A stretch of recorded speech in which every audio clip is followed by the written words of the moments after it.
Hello साथीहरू, आज फेरि हामी 10 क्लासको अप्सनल म्याथको एक्सर्साइज 7.1 को क्वेसन नम्बर 5 लिएर उपस्थित भएछौँ।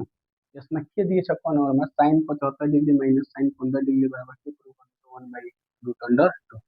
एलएचएसबाट गरौँ यसलाई। Sine 75 degree minus sine 15 degree 75 डिग्रीलाई तोडेर लेखिदिनु। जे को हामी मान याद गर्छ। यसले 45 प्लस 30 यो दुवैको मान हामी याद गर्छौँ र दुवैले याद गऱ्यो भने 75 पुगिहाल्छ। त्यही भएर यो 75 ले तोडेर 45 प्लस 30 मा लेखिदिए। त्यस्तै यहाँ पनि 15 डिग्रीको मान त हामी याद गरेका छैनौँ। यसलाई 45 बाट 30 बाट आयो भने 15 पुग्छ नि।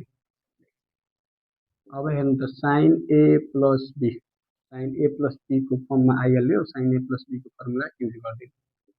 Sign A into cos b plus cos a into sin b minus को माइनस यो साइन ए माइनस बी को फर्मुलामा आइरहेछ कि नै, यो माइनस लेख्दा गरिदिन्छ ब्राकेटमा ल्याइदिन्छ।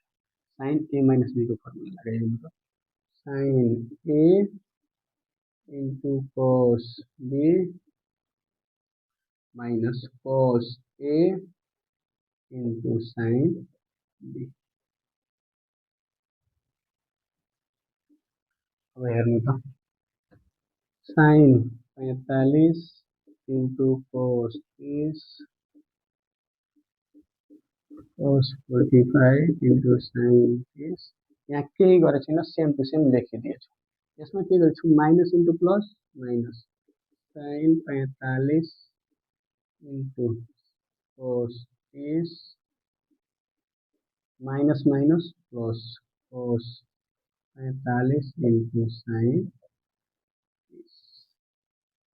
यहाँ हेर्नु त अब sine 45 into cos 30 sine 45 into cos 30 यो माइनसमा र यो प्लसमा क्यान्सल भइहाल्छ।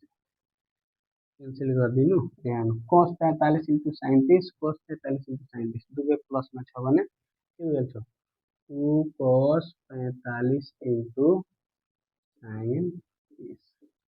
अब यसको भ्यालु पुट गरिदिनु।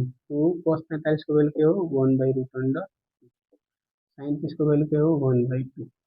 2 ले 2 लाई cancel 1 by root under 2 RHS 2।